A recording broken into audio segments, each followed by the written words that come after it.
Hello friends, आपका स्वागत है मेरे यूट्यूब चैनल पर। तो आज की इस नई वीडियो में हम बात करने वाले हैं एसएससी एमटीएस के क्वेश्चंस की वेटेज एंड लेवल की। हम बात करने वाले हैं कि आपका एसएससी एमटीएस के एग्जाम में क्वेश्चंस का वेटेज क्या रहने वाला है और लेवल आपका क्या रहने वाला है, जिससे आपको आसानी हो जाए एसएससी एमटीएस के प्रिपरेशन करने में। तो अगर आप मेरे चैनल में नया आया तो कर दीजिए चैनल को सब्सक्राइब, साथ ही बेल आइकन को प्रेस कर दीजिए एंड वीडियो को भी अभी से लाइक कर दीजिए। चलिए वीडियो को स्टार्ट करते हैं। चलिए सबसे पहले इसके अंदर हम बात कर लेते हैं जनरल अवेयरनेस की। तो जनरल अवेयरनेस के टॉपिक डिस्कस करने से पहले मैं आपको बता दूं कि आपका जो एमटीएस का एग्जाम होता है दो स्टेजों में होता है। एक होता है आपका CBT test, computer based test, जिसके अंदर आपके एमसीक्यू टाइप क्वेश्चन इसके अंदर पूछे जाते हैं। एक क्वेश्चन इसके अंदर 1 मार्क्स का रहता है। ठीक है, नेगेटिव मार्किंग की बात करें 0.25 की इसके अंदर नेगेटिव मार्किंग होती है। अगर आपने सीबीटी टेस्ट क्लियर कर लिया उसके बाद आपका होता है डिस्क्रिप्टिव पेपर। ठीक है, तो डिस्क्रिप्टिव पेपर में आपको करना क्या होता है, इसके अंदर आपको एसे और लेटर इसके अंदर आपको लिखना होता है। ठीक है, ऐसे और लेटर लिखना होता है और आपका क्वालिफाइंग इन नेचर होता है, से कोई मार्क्स आपके फाइनल कट ऑफ में नहीं जुड़ते हैं। तो आज की इस वीडियो में मैं आपको सीबीटी टेस्ट से रिलेटेड आपको सिलेबस बताने वाला हूँ कि कौन सा क्वेश्चन इसके अंदर कितने मार्क्स का रहता है और कहाँ से इसके अंदर क्वेश्चन पूछे जाते हैं। तो स्टार्ट करते हैं हम जनरल अवेयरनेस से। तो जनरल अवेयरनेस के आपके 3 सब्जेक्टिव्स है। करंट अफेयर, इसके अंदर से आपके 9 से 11 क्वेश्चन पूछे जाते हैं। स्टैटिक जनरल नॉलेज हो गया, इसके अंदर आपके 9 से 11 क्वेश्चन पूछे जाते हैं। ये भी आपका इसके अंदर मिससेलेनियस भी आपका जनरल स्टैटिक जनरल नॉलेज में भी आ जाता है। तो इसके अंदर मैं आपको एक साथ ही मैं आपको टॉपिक्स डिस्कस करूंगा। तो पहले हम इसके टॉपिक डिस्कस कर लेते हैं, उसके बाद हम करंट अफेयर की हम बात करेंगे। तो इसके अंदर आपका जो आ गया इंडियन हिस्ट्री से क्वेश्चन पूछे जाते हैं। ये वाले टॉपिक्स मैं आपको डिस्कस करने वाला हूँ।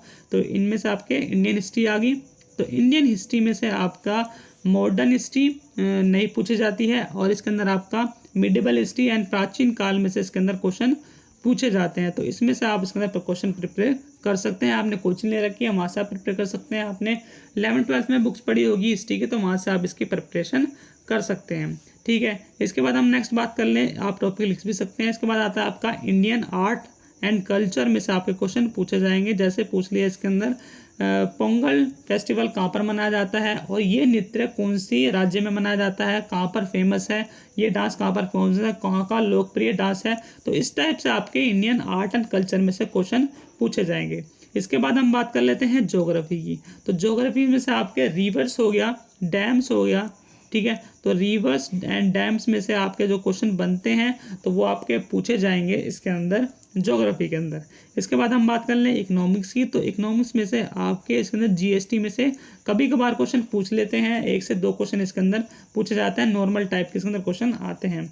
इसके बाद हम बात कर लेते हैं पॉलिटी की। तो पॉलिटी में आपके इसके अंदर किस टाइप से क्वेश्चन पूछे जाते हैं, इसके अंदर आपका राष्ट्रपति से रिलेटेड और आपके संशोधन होते हैं, संशोधन जितने भी आपके मेन संशोधन है, इमरजेंसी है।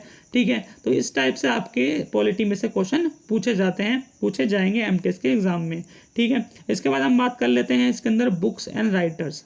ठीक है, तो बुक्स एंड राइटर्स के बारे में आपके जैसे कोई नई बुक निकली है, जैसे कोई पुरानी बुक है, वो बुक किसने लिखी है, कौन सा लेखक है, इसका कब लिखी गई थी। तो इस टाइप से इसके अंदर बुक्स एंड राइटर्स के रिलेटेड आपके क्वेश्चन पूछे जाएंगे इन 2 टॉपिक में। तो ये ज़्यादा टॉपिक्स के अंदर नहीं है, तो आप इसके अच्छे से प्रिपेयर कर सकते हैं। जो भी मैंने आपको टॉपिक्स बताया तो उनकी आप अच्छे से प्रिपेयर कर सकते हैं। इसके बाद हम बात कर लेते हैं करंट अफेयर की। तो करंट अफेयर में से आपके कहाँ से इसके अंदर क्वेश्चन पूछे जाएंगे। तो करंट अफेयर में आपको ध्यान रखना है, तो आपको करंट अफेयर में आपको डेली न्यूज़पेपर पढ़ना है, टीवी देखना है, जैसे भी आपको करंट अफेयर की तैयारी करनी है वो कर सकते हैं। तो इसके अंदर करंट अफेयर में आपकी इंपॉर्टेंट डेट्स आपकी पूछी जाएंगी।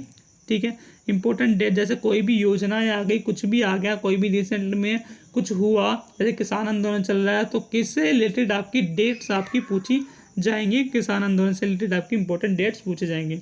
इसके बाद हम बात कर लेते हैं इंपॉर्टेंट योजनाएं। तो जितनी भी आपकी योजनाएं निकलती हैं प्रधानमंत्री द्वारा, मुख्यमंत्री द्वारा जो योजनाएं निकलती हैं, तो उनके हिसाब उसमें से आपके इसके अंदर योजनाएं में से क्वेश्चन पूछे जाएंगे करंट अफेयर से रिलेटेड। इसके बाद हम बात कर लेते हैं समिट्स में से, सम्मेलन में से। तो सम्मेलन जितने भी होते हैं, बाहर के देश में सम्मेलन होते हैं, अपने देश में सम्मेलन होते हैं, तो इस टाइप से आपके क्वेश्चन पूछे जाएंगे सम्मेलन से रिलेटेड करंट अफेयर में। ठीक है, इसके बाद हम बात कर लेते हैं स्टेट के सीएम के, स्टेट में क्या हो रहा है, स्टेट में कौन सा नया सीएम बना है, पहले कौन सा था। ठीक है, तो इस टाइप से आप करंट अफेयर में क्वेश्चन पूछे जाते हैं। ठीक है, और रिसेंटली में आपके किसान आंदोलन चल रहा है, तो इससे रिलेटेड आप जितना आप पढ़ सकें कि किसान आंदोलन में क्या क्या हुआ, कब हुआ, कैसे हुआ, तो इस हिसाब से करंट अफेयर में से आपके किसान आंदोलन से क्वेश्चन आ सकते हैं, तो उसमें से आप तैयारी कर सकते हैं। तो ये थी आपकी जनरल अवेयरनेस की बात। इसका मैंने आपको टॉपिक्स बता दिए हैं, लेवल बता दिए। इसके बाद हम बात कर लेते हैं इंग्लिश सब्जेक्ट की। तो इंग्लिश सब्जेक्ट में आपके कौन कौन से टॉपिक्स आपके रहते हैं, कितने वेटेज के रहते हैं। तो इंग्लिश में आपके फिल इन द ब्लैंक्स आएंगे जो आपके ग्रामर बेस में होंगे, जिसके अंदर आपके 2 से 3 क्वेश्चन इसके अंदर पूछे जाएंगे।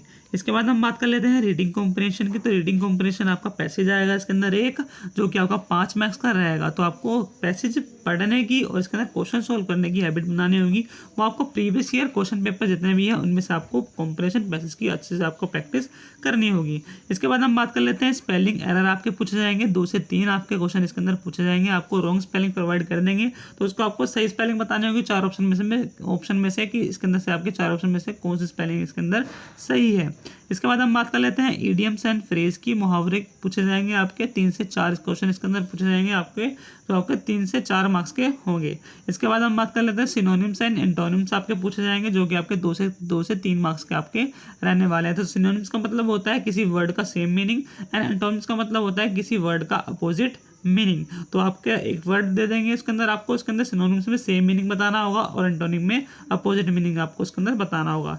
इसके बाद हम आपके पूछे जाएंगे सेंटेंस करेक्शन, आपके सेंटेंस इंप्रूवमेंट बोलते हैं, तो इसके अंदर आपके 4 क्वेश्चन इसके अंदर पूछे जाएंगे। इसके बाद आपका आता है 1 वर्ड सब्स्टिट्यूशन आपके पूछे जाएंगे, जो कि आपके 2 से 3 मार्क्स के रहने वाले हैं।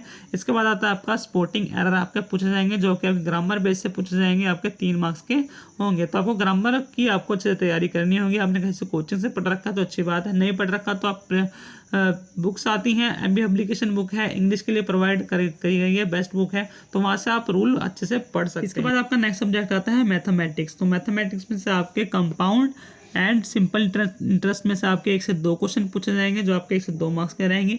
इसके बाद हम सिंप्लीफिकेशन आपके 1 से 200 क्वेश्चन पूछे जाएंगे। परसेंटेज से आपके 1 से 2 क्वेश्चन पूछे जाएंगे। रेशियो एंड पोर्शन में से आपसे 1 से 2 क्वेश्चन पूछे जाएंगे। इसके बाद प्रॉब्लम ऑन एज से आपका 1 क्वेश्चन कभी कभार पूछ लेते हैं और कभी कभार इसके अंदर क्वेश्चन आता है इसमें से। इसके बाद आता है speed and distance and time में से आपके 2 से 3 क्वेश्चन पूछे जाएंगे। एवरेज में से आपके 1 से 2 क्वेश्चन आएंगे, ठीक है। इसके बाद प्रॉफिट एंड लॉस में से 5 से 7 क्वेश्चन इसके अंदर पूछे जाते हैं। सबसे ज़्यादा क्वेश्चन इसमें से ही पूछे जाते हैं, तो इसकी आपको अच्छी तैयारी करनी होगी। इसके बाद आपके आता है नंबर सिस्टम में से 1 क्वेश्चन कभी पूछ लेते हैं, कभी नहीं पूछते हैं। इसके बाद आता है आपका नंबर सीरीज में से 1 क्वेश्चन कभी आता है, कभी नहीं आता है। इसके बाद आता है मेंसुरेशन में से आपके 2 से 3 क्वेश्चन पूछे जाएंगे।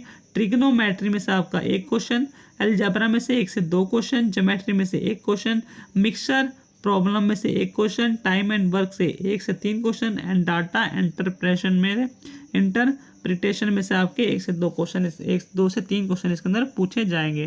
तो आपका मैथमेटिक्स का आपका सिलेबस थोड़ा ज़्यादा है, पर जो इसके अंदर आपको दिख रहे हैं 0 से 1 क्वेश्चन, तो इसके अंदर कभी कभार आपके क्वेश्चन पूछे जाएंगे, कभी जाते हैं, कभी कभार नहीं पूछे जाते हैं। तो आपको मेन टॉपिक्स हैं, तो उनकी आपको बिल्कुल अच्छे से इसके अंदर प्रिपरेशन आपको अच्छे से करनी है। इसके बाद हम बात कर लेते हैं रीजनिंग के टॉपिक्स की, सिलेबस की हम बात कर लेते हैं। तो रीजनिंग का पार्ट इसके अंदर बहुत ईजी लेवल का पूछा जाता है। तो रीजनिंग के आपको इसके अंदर ट्रिक्स पता चलेगी टॉपिक्स की, तो आप इसके अंदर अच्छे से टाइम इसको कर सकते हैं। इसके बाद हम टॉपिक्स की हम बात करें तो टॉपिक्स के अंदर कोडिंग टू कोडिंग में से 1 से 2 क्वेश्चन पूछे जाते हैं, जो कि आपके 1 से 2 मार्क्स के रहते हैं। वर्ड फॉर्मेशन में से 1 से 2 क्वेश्चन पूछे जाते हैं। मैट्रिक में से आपका 1 क्वेश्चन पूछा जाता है।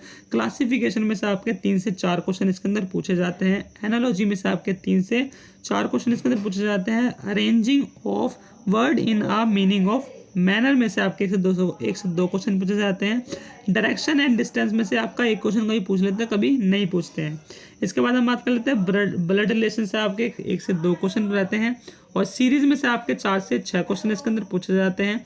मिसिंग नंबर में से आपके 2 से 3 क्वेश्चन। पजल में से 2 से 4 question. Verbal and non verbal इसमें से 5 से 6 क्वेश्चन इसके अंदर रहते हैं। विन डायग्राम में से आपके 1 से 2 क्वेश्चन इसके अंदर पूछे जाते हैं। तो रीजनिंग का पार्ट इसके अंदर आपका इजी लेवल का रहता है, तो आप इसकी अच्छे से तैयारी कर सकते हैं। और आपको इसके अंदर एक क्वेश्चन के ऊपर ज़्यादा टाइम इसके अंदर वेस्ट नहीं करना है अपना। जैसे आपने एक क्वेश्चन आ गया तो उसके ऊपर आपको बिल्कुल फोकस नहीं रखना है। अगर आपसे सोल्व नहीं हो रहा है वो, तो आपको नेक्स्ट क्वेश्चन का अटैम्प्ट करना है, उसको स्किप कर देना है। और जितने ज़्यादा आप इसके अंदर रीजनिंग के अंदर प्रैक्टिस करेंगे, उतनी ज़्यादा इसके अंदर आपकी अच्छे से पकड़ इसके अंदर बन जाएगी। तो आपको नए नए क्वेश्चन अटैम्प्ट करने की कोशिश करनी है। जब भी आप प्रैक्टिस करें तो आप प्रीवियस ईयर क्वेश्चन पेपर भी सेट कर सकते हैं प्रैक्टिस, और आपकी टेस्ट सीरीज आती हैं तो टेस्ट सीरीज भी आप ले सकते हैं। तो उसमें से नए नए क्वेश्चन आपको अटैम्प्ट करने हैं। एक क्वेश्चन के पीछे पीछे आपको बिल्कुल भी नहीं पढ़ना है। इससे आपको नए क्वेश्चन अटैम्प्ट करने की कैपेसिटी खत्म हो जाती है। तो नए नए क्वेश्चन आपको रीजनिंग के अंदर अटैम्प्ट करने हैं। तो आज की वीडियो हमारी यहीं तक। इसके अंदर वीडियो के अंदर मैंने आपको टॉपिक्स बताए थे, कौन से टॉपिक और कितने लेवल का रहता है, कितने वेटेज का रहता है। तो आज की वीडियो हमारी यहाँ पे फिनिश होती है। तो वीडियो को लाइक कर दे, चैनल को सब्सक्राइब करें एंड वीडियो को जितना ज़्यादा शेयर हो सके उतना ज़्यादा शेयर कीजिए। चलिए वीडियो को मैं अलविदा लेते हैं।